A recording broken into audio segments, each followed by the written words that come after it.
पागल है। देखिए, तो जगबीर सिंह ने अपना एक जीवन बहुत सादे ढंग से, और वो कहते हैं ना कि चारों तरफ, यानी कि देश की सेवा की एक जवान के नाते, समाज की सेवा की एक पॉलिटिशियन के नाते, और अधिवक्ता के नाते लोगों की सुरक्षा, एक बड़ी आदमी थी। और जब भी कोई अच्छा इंसान हम में से जाता है तो स्वाभाविक है कि उनकी जो जगह खाली होती है उसकी पूर्ति करने में काम है।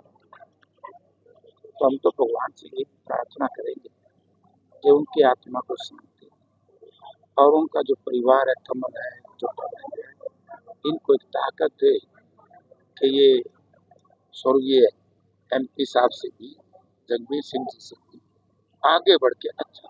सर, आपने संसद में किसानों के मुद्दे उठाए, लगता कोई समाधान होगा? चांस सरकार किसान विरोधी, देश और प्रदेश की सरकार ने 3 काम जो किए बहुत गलत है। एक तो जो मनरेगा, आज ही मैं दिशा की मीटिंग में से आया तो मैंने पूछा, भाई जो हम मनरेगा से काम कराते थे क्या पोजीशन है उसके, कोई 31 मार्च होगी, बोला जी वो पिछले तो रोक दिए, किसी की पेमेंट नहीं हो रही। और जो VBG राम जी, जो इन्होंने नया नाम रखा है, और उसमें जो नरेगा का प्रारूप बदला है, जैसे कांग्रेस की गवर्नमेंट में ये बनी तो उस वक्त ये था भाई 100 दिन काम मिलेगा, काम नहीं मिलेगा तो घर बैठे उतनी दिहाड़ी मिलेगी। तो वो सारा बदल करके बोलो जो गारंटी, जैसे किसान मांग रहे ना MSP को, कानून की गारंटी, ये गारंटी थी नरेगा, गारंटी खत्म कर दी। और ये कर दिया कि प्रदेश सरकार 40% पहले जमा कराएगी जो प्रोजेक्ट है, जो काम है, और 60% फिर केंद्र रिलीज करे। अगर सरकार, जो प्रदेश सरकार है, 40% जमा नहीं करेगी, केंद्र सरकार उस प्रोजेक्ट को पूरा नहीं। इस बात कर, हरियाणा सरकार तो वैसे ही हमें क्या सब अच्छा नहीं लगता, हमारा प्रदेश है, बड़े संघर्ष से प्रदेश की जनता ने इसको आगे बढ़ाया है और बहुत नेताओं ने इसका विकास किया है, लेकिन ये उस विकास को खत्म करने में लगे, यानी कि हम आर्थिक तौर से बहुत कमजोर है। आप लोगों ने बजट, जब आज जो भूपेंद्र सिंह हुड्डा बोल रहे थे तो उन्होंने कहा था ना कि पे एंड पेंशन, ब्याज की किस्त और लोन की किस्त और ब्याज के बाद बचता क्या, कहाँ से विकास करें, तो खत्म कर दिया। विपक्ष कहीं ना कहीं आपूर्ति को लेकर के जो समस्याएं उसमें क्या बताएं? वो बड़ी भारी समस्या और बढ़ेंगी। जिस तरीके से ईरान और अमेरिका का जो रुख है, अमेरिका जिस तरीके से तानाशाही कर रहा है, उससे मुझे नहीं लगता कि शांति की तरफ अमेरिका बढ़े, ये गलत है। और ईरान के लोग तो बेचारे ये कहते ही हैं, ईरान के हुक्मरान भी कहते हैं कि हम भारतवर्ष के अवाम का ख्याल रखें, और ऐसा मेरे हिसाब से तो भी तो थोड़ा थोड़ा तो आ ही रहा है। लेकिन हमारी जो विदेश नीति केंद्र की, वो असफल, अगर केंद्र की विदेश नीति सफल होती तो आज हमने किसी प्रकार की जो क्रूड ऑयल हो उसमें फिर ईंधन भी आ जाता है, ऊर्जा भी आ जाती है, तो उसकी समस्या है। सर, बीजेपी तो कहते हैं कि इस समस्या से जो दूरी बनाए रखी है, क्या वो सफल नीति नहीं कहलाए? दूरी का है, युद्ध में भारत शामिल 2 दिन पहले तो भारत के लोग गए हैं इजराइल, युद्ध में तो हम शामिल है, कैसे हो सकते हैं? हमने जो निर्णय लेने चाहिए थे युद्ध से पहले, प्रिकॉशन जिसको कहते हैं, कोई महामारी बीमारी आती है प्रिकॉशन लेते हैं ना, तो हमारी प्रिकॉशन ठीक नहीं। और जिन लोगों ने भारतवर्ष का हमेशा साथ दिया था, कहते हैं ना, नया 9 दिन पुराना 100 दिन, उनको छोड़ना। सर, बीजेपी कहती है इस संकट के समय में जो है सरकार का साथ देना चाहिए, कांग्रेस राजनीति ना करे। पहले तो फिर युद्ध होते, संकट आते थे, अटल बिहारी इंदिरा के साथ खड़े होते थे। देखिए, हमने युद्ध में और छद्म युद्ध में हमने सरकार का साथ दिया। लेकिन हम एक चीज चाहते हैं, ये तो इसको भी राजनीति कहते हैं। हम कहते हैं कि पुलवामा में हमारे जो अर्ध सैनिक बल के सैनिक शहीद हुए, उसकी जांच होनी चाहिए कि नहीं होनी चाहिए? बोलो भैया, होनी चाहिए। तो क्यों नहीं होती? हाँ, आज तक भी रिपोर्ट नहीं है। क्या साल हो गए, सरकार बदल ली, लाभ ले लिया। कम से कम इस देश की जनता, मैंने पार्लियामेंट में उठाया था मामला, देश की जनता जानना चाहती है कि कौन लोग हैं जिन लोगों ने हमारे जवानों की शहादत ली। एक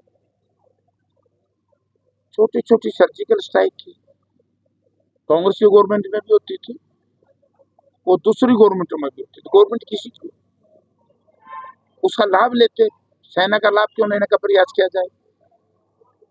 पहलगाम में समय हमारी पीएसी थी, मैं पीएसी का मेंबर हूं, मैं खुद जिस वक्त ये हादसा हुआ गुलमर्ग में था, जब गुलमर्ग से मेंबर्स को बड़ा सुरक्षित निकाल दिया, प्लेन एरिया में लिया श्रीनगर, तो कम से कम जो इतने सैलानी थे जो सरकार के भरोसे पर आए थे कि अब कुछ नहीं होगा, क्योंकि जन्नत बोलते हैं घाटी को, वहां गए थे, जवान बच्चे गए े, जवान जोड़े गए। क्या हुआ? हमारे एक जो होनहार साथी था करनाल से, उनकी धर्मपत्नी का बयान आपने सुना, फिर उसको कैसे ट्रोल करवाया इन लोगों ने। और उसके बाद भी नेता प्रतिपक्ष हमारे नेता राहुल गांधी जी ने क्या क्या, क्या हम आपके साथ हैं, आप उचित कदम उठाएं। अब उचित कदम उठाना तो सरकार का काम है, लेकिन विदेश नीति अगर फेल हो तो उसमें हम क्या करें? सर, राज्यसभा की बात करें, हरियाणा में काफी खेला हो गया। मेरा 13 लाख खेलना नहीं हुआ, खेलना किया है। नो तोड़ने थे सर, नो के नो टूटते नहीं, नो नहीं टूटे। ये जब आदमी किसी खेल में फेल हो जाए ना, फिर फाउल खेलता है। ये फाउल खेल रहे हैं। 5 हमारे पक्के क्रॉस हुए हैं। जो चारों की बात है वो इन राजनीतिक वीडियो ने जबरदस्ती उनके साथ जुल्म। और हमारा एक मेंबर है परमवीर जी जो टोहाना से, उनका तो चुनाव योग तक भी गया। आप उसकी फिल्म देखिए बहुत आराम से, वो कैंसिल नहीं।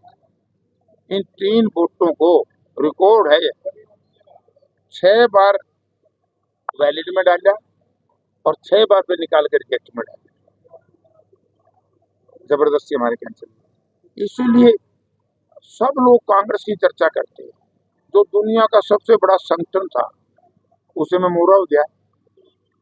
बीजेपी की भी तो कैंसिल हुई सर। 5 जो क्रॉस वोट है उन पर कार्रवाई नहीं कर पा रही, वो तो होगी। इतनी कमजोर क्यों? ना इतनी कमजोर नहीं, बड़ी मजबूती से कार्रवाई करी। बड़ा जल्दी हमारी अनुशासन समिति ने रिपोर्ट दे दी है, फटाफट पहुंच गई। पर देखो, बर्खास्त के लिए लिख के भेजा है, बर्खास्त जो भी है वो तो वो करेंगे, उसको मैं नहीं बोलूंगा। लेकिन बीजेपी की तरह तानाशाही नहीं हमारी। बीजेपी में तो ये है ना खाता ना भाई, जो दिल्ली वाले थे सोचे। सर, अंतिम सवाल है, चौटाला काफी बयानबाजी करते हैं, आपके ऊपर नोटिस भेजने की बात कही थी, कहा था कि कोर्ट तक भेजेंगे, बदले में ऐसी बातें करते हैं। तो जब तो जनता ने स्वर्गीय Chaudhary Devilal ji, BJP, CPM, CPI सब दलों को मिला करके 85 सीट दी थी, और उनको धीरे धीरे घटते आज ये नौबत आई। 2014 में नेता प्रतिपक्ष बने थे जो लोग, वो 5 साल से पहले उनके सभी विधायक टूट गए और वो अकेले ही रहे। आज फिर वही लोग, मैं बड़ा स्पष्ट शब्द में कहना चाहता हूँ कि लड़ाई तो लड़नी चाहिए विपक्ष की, जनता की। वो लड़ाई लड़ते हैं कांग्रेस और भूपेंद्र सिंह हुड्डा के खिलाफ, तो खत्म हो जाएंगे धीरे धीरे। नोटिस आ गया सर आपके पास या आया नहीं, जो आप देंगे कोर्ट तक लड़ाई लड़ेंगे? कोर्ट का तो हम सम्मान करते हैं, तो यही फर्क है कि मैंने अपनी बात जनता के अदालत में रख दी। अब जनता अगर ये ठीक समझेगी कि जयप्रकाश ने जो कहा है सही है, तो जनता निर्णय लेगी आने वाले समय में कि लोक दल को वोट देना, बीजेपी को लाभ देना। और जब ये निर्णय हो जाएगा तो जनता की मनचाही सरकार बनेगी। सर मंडी में क्योंकि वोट काटने का काम कर रहे हैं लोग। कोई ये नहीं प्रश्न पूछता कि क्या कारण था लोक दल ने 12 बजे प्रेस कॉन्फ्रेंस रखी, फिर 2 बजे, फिर 3:30 बजे, और फिर नाइट व्यू। और 4 दिन के बाद जब जनता में थू हुई लोक दल की, कहा कि अगर भूपेंद्र सिंह हुड्डा मुझे कह देती मैं वोट दे देता। अरे भैया, अगर तुमने वोट देने होते तो 3 बार प्रेस कॉन्फ्रेंस क्यों करते? अगर तुमने वोट देने थे क्योंकि लोक दल के ऊपर एक कलंक भी था, या कलंक बोलो या धोखा देने का एक बात आई थी। याद होगा 1978 में लोकसभा के चुनाव में लोक दल ने स्वर्गीय कांशीराम जी की पार्टी बहुजन समाज पार्टी का साथ लिया। जैसे ही वोट पड़ गए 5 बजे ही अपना समर्थन उल्टा ले लिया, अलग हो गए और बीजेपी का साथ दे दिया। ठीक है ना? तो आप ये बताइए कि अगर इन्होंने वोट देना था तो जब जिस दिन इलेक्शन डिक्लेयर हुआ, या तो उसी दिन ये कहते भी ना हम इधर दे वोट देंगे ना उधर देंगे, हम घर लास्ट डे 16 तारीख को रखी। और 16 तारीख में भी अगर दलित समाज की मदद करनी थी, क्योंकि पहले दलितों के साथ गड़बड़ कर दी, तो 16 को उन्हें ये कहना चाहिए था कि भाई मैं, क्योंकि कांग्रेस पार्टी का एक साधारण परिवार का है, दलित समाज से है, तो मैं कांग्रेस पार्टी की मदद नहीं करूंगा, मैं दलित समाज को बेटे की मदद करूंगा। कौन रोक रहा था? तो क्यों लेट हुए, इसके पीछे मंशा क्या रहा? हम देख लो कि कैसा होता है 3 बार उनको, उन्हें कह दिया ना, सच भूल गया मैं, देवेंद्र कादियान ने पूछ लिया सब कुछ। वो कहते ना इस दाल में काढ़ा है, और ये तो दाल ही काली है। जो 3 बार प्रेस कॉन्फ्रेंस का टाइम दें तो लोगों ने विचार करना चाहिए कि कौन लोग दें।